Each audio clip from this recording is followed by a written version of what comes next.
India, Russia, China, Brazil and South Africa form one of the world's most important economic blocs. The BRICS Summit in South Africa will seek to widen its influence and push for a shift in global geopolitics. Russia is being represented by Foreign Minister Sergei Lavrov, with President Vladimir Putin participating online. President Vladimir Putin decided against attending in person as he is the target of an international criminal court arrest warrant that South Africa is in theory bound to enforce.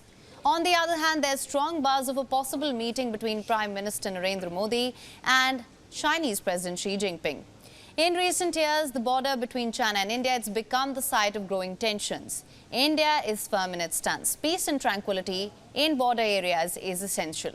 So what will be the outcomes of the summit? How will the BRICS evolve going forward? To discuss this, we have with us Ambassador Ashok Sajjanhar, former Indian diplomat who's also worked in diplomatic positions at Moscow during his tenure. Also joining us is Tatiana Kukureva, a senior journalist currently residing in Moscow. Thank you so much for joining us.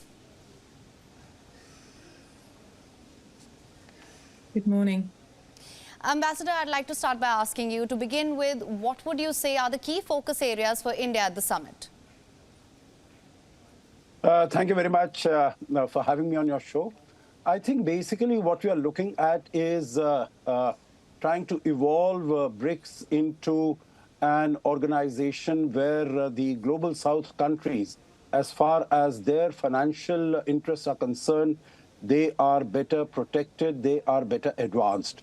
So that is one particular issue, that the control of the Western financial institutions, that is lessened to an extent, and the South countries also have a commensurate say as far as global financial architecture is concerned.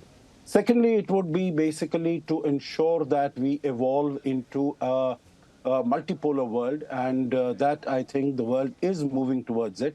We don't want, earlier during the Cold War times, the world was divided into two blocks. We don't want the world to be divided again into different blocks, as it appears happening. There is a huge cleavage between East and the West, whether we see between China and the United States and the West, or we see between Russia and the US and the West. So we don't want blocks to emerge out of this. We want a multipolar world, and that is what we are going to be achieving. Of course, there are other issues of trading in national currencies. There has also been talk of a BRICS reserve currency, but I don't think that we are anywhere close to that. But climate change issues, terrorism issues, I think these are all issues which afflict the whole world. And BRICS, since it is such a large institution, more than 40% of the global population, more than 30% of the global GDP in purchasing power parity terms, definitely the leaders will be focusing on those issues also. Right. Well, Ms. Tatiana, coming to you now, Russian President Vladimir Putin will not be attending in person. How do you assess this? Well, I assess this as a gesture of a leader who's very considerate towards his South African colleague. As you rightly mentioned, South Africa is part of the International Criminal Court, and arriving in person would put the South African leader in a very, very tight spot, in a very difficult position, because he obviously has obligations towards the court. In the meantime, South Africa has been a partner of Russia for a long time now. So, but the president has said that he's going to take full participation in everything concerning this summit. And if we know anything by now, then the foreign minister, Sergei Lavrov, is more than capable to fill any sort of void that is left by the president taking part in this via, the internet. Right. Ambassador, coming back to you, how likely would you say a bilateral between Prime Minister Narendra Modi and Chinese President Xi Jinping is? And if they do meet on the sidelines of the summit, what would you say would be the issues that would be or should be discussed? Okay, thank you very much. I think, yesterday when I was on your program, I had said that it appears it is desirable, but it was not appearing all that likely. I think over the last 24 hours, the possibility has increased of a bilateral interaction between the two leaders. And I continue to maintain that it would be desirable for both the leaders to meet. because since the informal summit in Mamallapuram in October 2019, the two leaders have not had a substantive interaction with each other. And the last meeting really was on the sidelines of a dinner that took place in Bali at the G20 summit. And of course, both these countries are large countries, are big countries, are growing countries, are important members of the global south. They've had tense, stressed relations between them, particularly since April of 2020. And I think there has to be some sort of a via media modus vivendi that has to be found between the two countries as to how to manage their relations. And there have been some discussions, very frenetic, very hectic parleys that have been taking place between the two sides over the last few days.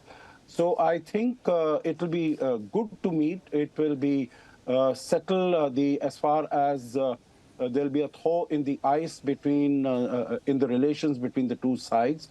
And I think basically what, if the leaders meet, what they're going to discuss is as to how, in the short and the medium term, take the relationship forward so that it becomes more normalized. India has been maintaining that it's an abnormal relation because the armies of the two sides are pitted against each other on the line of actual control, particularly in eastern Ladakh, but also in other sectors also. So how to lessen the tension, how to disengage, how to take the armies back on from the front line.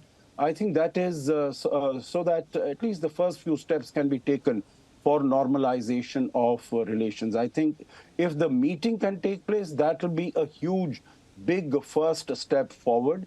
And after that, the discussions, I'm sure the leaders, both the leaders are very experienced and know what their interests are and what the interests of the region and the world are, that there should be good relations, there should be normal, cordial relations between the two countries. All right. Ms. Tatiana, what sort of a bearing do you think discussions during the BRICS could have on the G20 summit that's scheduled to take place in Delhi, if any? Well, I think they always do, because whatever, we might think, and we've seen so much. I mean, I looked through the headlines of Western media today, and there's so much skepticism growing. But if anything, that only tells us that the whole world is watching what the BRICS countries are talking about. And, and they should be, because, as rightly mentioned by the ambassador, these are huge countries. And whatever comes out of these meetings, be that cooperation about the ecological problems that we're facing, or the financial solutions that BRICS states come up with, because we've been talking about, stepping away as far from the dollar as possible, and it has been on the agenda for such a long time, and some significant steps have already been made. And obviously, any further steps would weaken the dollar. So of course the G20 countries are watching. Of course, the Western world is watching whatever comes out of this summit. Right. Ambassador, same question to you. Do you think discussions at the BRICS would have any implications of the G20 summit? Oh, yes, absolutely. Huge impact on the G20 summit, in my view. Because first thing, all these 5 countries, the BRICS countries, are members of the G20. So, I think whatever discussions have been taking place, that will definitely feed in. Like when the G7 summit took place in Hiroshima and India was invited to that, India had participated in that. So whatever discussions took place in G7, because G7 is also an important grouping, so BRICS is also an important grouping. So whatever discussions take place here. And then South Africa has invited a large number of countries, whether from Africa or otherwise, in the BRICS Plus format. So the Prime Minister, and India today is the chair of the G20. Prime Minister Modi will be having bilateral interactions with a large number of those leaders. So I'm sure that any issues related to G20, whether it is with Argentina, Saudi Arabia, or some of the other countries which are members of G20. I'm sure that will also be discussed.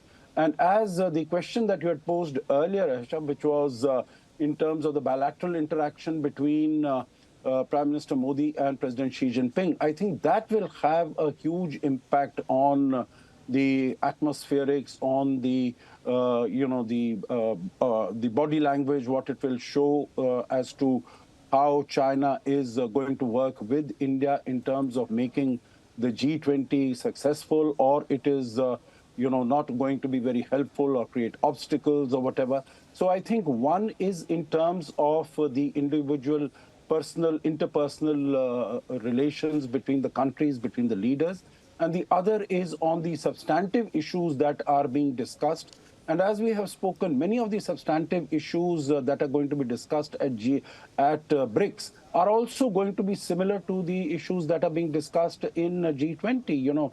Women empowerment, youth empowerment, climate change, terrorism, financial, muscle to the global south, etc. So all these are issues that are going to be discussed here. And I think if we are able to get some sort of a consensus unanimity, that will definitely feed into the final declaration and the document that we come out next month as far as the G20 summit is concerned. Right.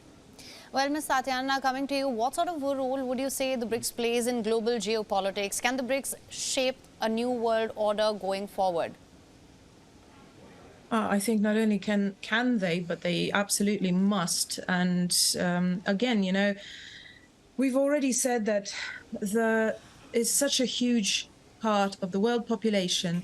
The countries are big, and I believe that even the term, developing countries that is used to describe the BRICS nations is already kind of, it's already kind of old, don't you think?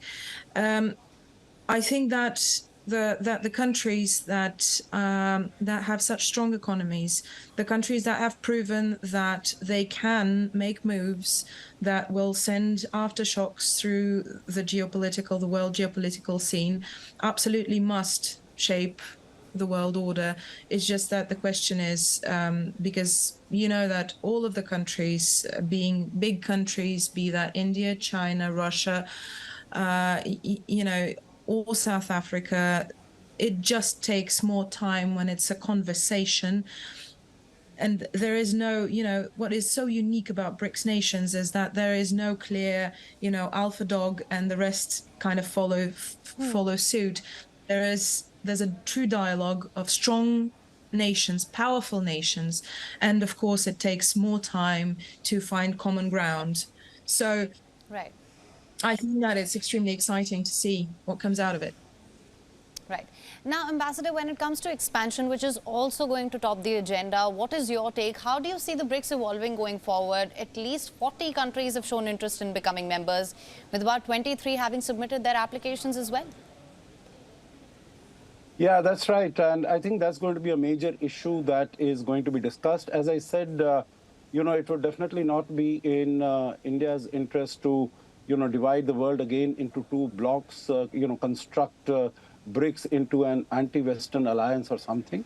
But definitely have, India has said that it has an open mind on this. It is positively inclined on this, but then there should be, right criteria, correct criteria, well thought out criteria and conditions that, right at the beginning, when BRICS was proposed, you would recall, Russia in 2001, when Jim O'Neill had said, he said that they would be big countries, big territorially, big population, big economies, and they would have a huge impact on the global economic architecture going forward. And I think this was the initial criterion for getting the four countries BRIC together, and then South Africa was added in 2011. So I think some sort of criteria, some sort of well thought through, well considered criteria should be considered. We've seen in other organizations also, whether it is the Shanghai Cooperation Organization, whether it is the ASEAN, there are different levels of participation in the discussions. There are dialogue partners, there are observers, And then only, after a long time, our members, they graduate to becoming a full member. For instance, in Shanghai Cooperation Organization, India became an observer in 2005. It became a member in 2017. Iran became a member in observer in 2005. It became a member of the Shanghai Cooperation Organization earlier this year on the 4th of July at the summit in Delhi. So there are criteria which other organizations have also, arranged, have also decided upon. So I think similarly, taking a cue from the other organizations, if there is a mad rush, as you said, 40 countries, then the whole identity and the basis on which BRICS was formed, if all of them were to be admitted, that would be considerably diluted and it would be lost. So I think we have to, it has a unique brand image. And because so many countries are interested, we, of course, need to welcome them. It needs to grow, but it needs to grow in a organic manner, not in an ad hoc, arbitrary manner. Right. Well, Ambassador Ashok Sajjanhar and Tatiana Kukureva, thank you so much for joining us on WION World is One with your insights on this. WION is now available in your country. Download the app now. Get all the news on the move.